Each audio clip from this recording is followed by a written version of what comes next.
দেখো, গীতা পাঠটা আমাদের লক্ষ্য হলো কি, সনাতন সমাজের সংসদের পক্ষ থেকে যে আমরা এই যে পরিকল্পনা করেছি, এটা আমাদের 2022 থেকে চলছে। আজকে 2025-এ আমরা 4 বছর উপলক্ষে এবার 5,000 থেকে 5 লাখে এসছে।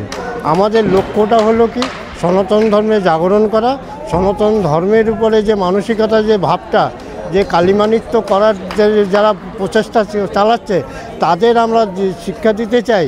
এই ভারতবর্ষের বুকের গীতা হলো আমাদের একটা মূল অন্তরের জাগরণের, সংস্কারের আমাদের গীতা, ও আমাদের মূল্যবান গীতা। এই গীতার উপলক্ষে আমি কাল আমার সব সম্প্রদায়ের কাছে আমি গিয়ে সবাইকে নিমন্ত্রণ করেছি।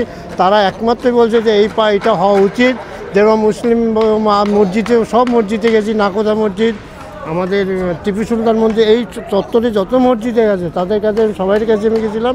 সবাই আমাকে স্বতঃস্ফূর্তভাবে আমাকে ধন্যবাদ জানিয়েছে। এটা হওয়া উচিত।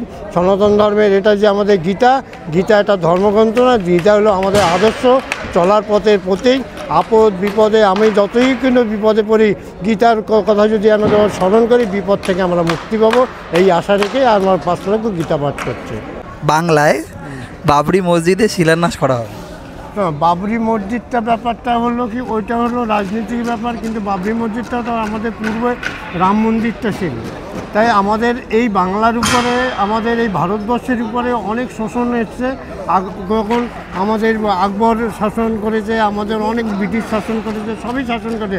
তার আগে থেকেই আমাদের হাজার থেকে আমরা যে জাগ্রত, এখনও অনেকে মসজিদের উপর, অনেকে আমাদের মন্দির থেকে সেখানে মসজিদ প্রতিষ্ঠাতা করেছে, সেইটার বিরুদ্ধে আমরা লড়াই করছি। আর কিছু কিছু আমরা মসজিদ থেকে আমরা মন্দিরে পরিণত করতে পেরেছি।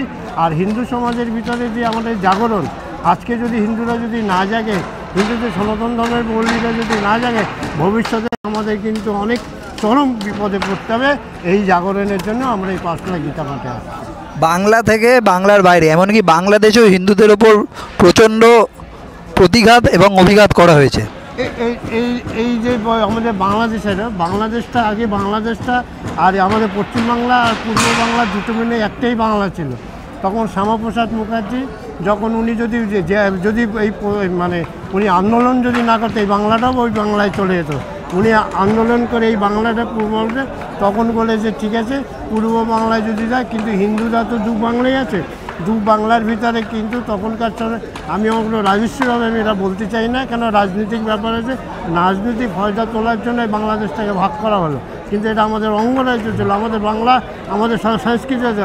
আজকে দেখা গেল যে বাংলার বুকে যে যারা সাহিত্য, মানে যারা যে আমাদের গুরুদেব বিবেকানন্দ, এই বাংলাতে দুটো বাংলা এক ছিলাম, আমরা ভাগ করেছি। এই যে শাসন করেছে, যারা শাসন করেছিল তখনকার সময় ব্রিটিশের আমল থেকে, যখন আমাদের ইন্ডিয়াতে হয়, তখন থেকে আমাদের এই অশান্তি, যেমন কাশ্মীরি হচ্ছে, বাংলাদেশটা এটাও হচ্ছে।